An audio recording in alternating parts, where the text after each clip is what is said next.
akan menjadi 380 per 220 ya guys. Kenapa kok bisa 380? Karena ini adalah 3 fasa ya guys. Kalau fasa terhadap fasa itu tegangannya 380 volt, tapi kalau fase terhadap netral itu 220 ya guys. Jadi kalau di rumah kalian tegangannya 220, itu karena listrik kalian pakai satu fase satu netral ya. Kalau biasanya yang pakai 2 fase atau 3 fase itu yang kayak perkantoran atau perbangunan yang besar-besar ya guys. Assalamualaikum warahmatullahi wabarakatuh. Saya Nur Lasana dengan NIM 42322111004 dari program studi Power Plant Engineering Technology. Nah, di sini saya akan menjelaskan apa itu gardu distribusi. Jadi gardu distribusi adalah struktur atau kabinet yang digunakan untuk mendistribusikan listrik dari sistem transmisi ke sistem distribusi. Jadi ini bagian penting dari sistem listrik modern dan bertanggung jawab untuk mengalirkan listrik dari substation ke pelanggan akhir. Nah, gardu distribusi biasanya terdiri dari beberapa komponen termasuk transformator, isolator, dan relay yang bekerja sama untuk memastikan listrik itu disampaikan dengan aman dan efisiensi ke pelanggan. Nah, untuk soal nomor 1 yang B, komponen utama dari peralatan dan perlengkapan listrik pada gardu distribusi itu yang pertama ada transformator. Jadi transformator ini digunakan untuk mengubah tegangan listrik dari tingkat transmisi tinggi menjadi tingkat distribusi yang lebih rendah. Nah, ini tuh memungkinkan listrik untuk ditransmisikan lebih jauh tanpa kehilangan terlalu banyak panas. Nah, yang kedua ada isolator.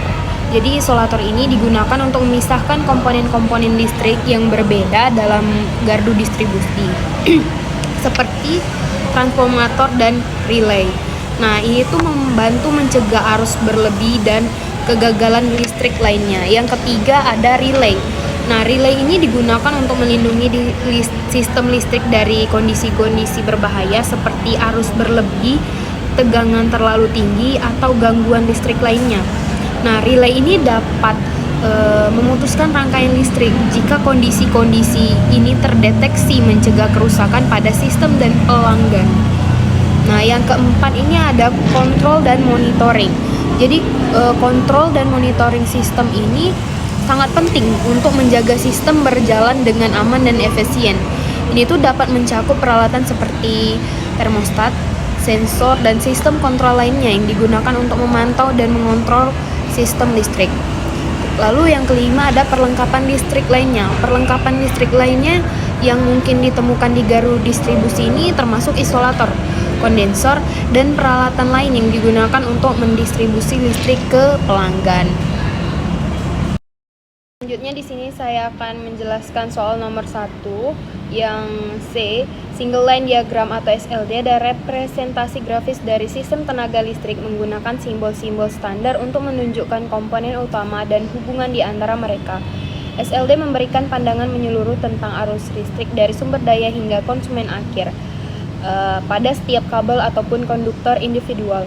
Komponen yang biasanya ditunjukkan dalam SLD itu meliputi yang pertama ada sumber daya berupa generator atau transformator utama.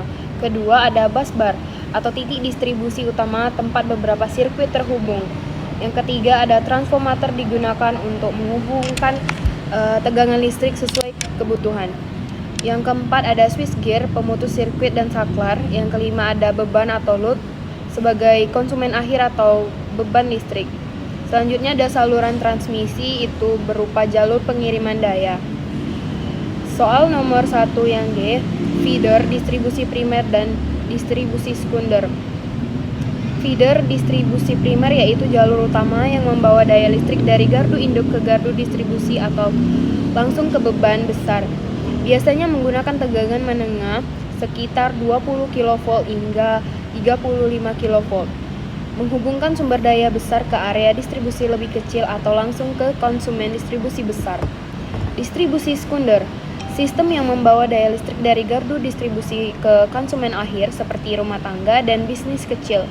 biasanya menggunakan tegangan rendah sekitar 220 volt hingga 400 volt, menyediakan daya yang dapat digunakan langsung oleh konsumen akhir untuk kebutuhan sehari-hari.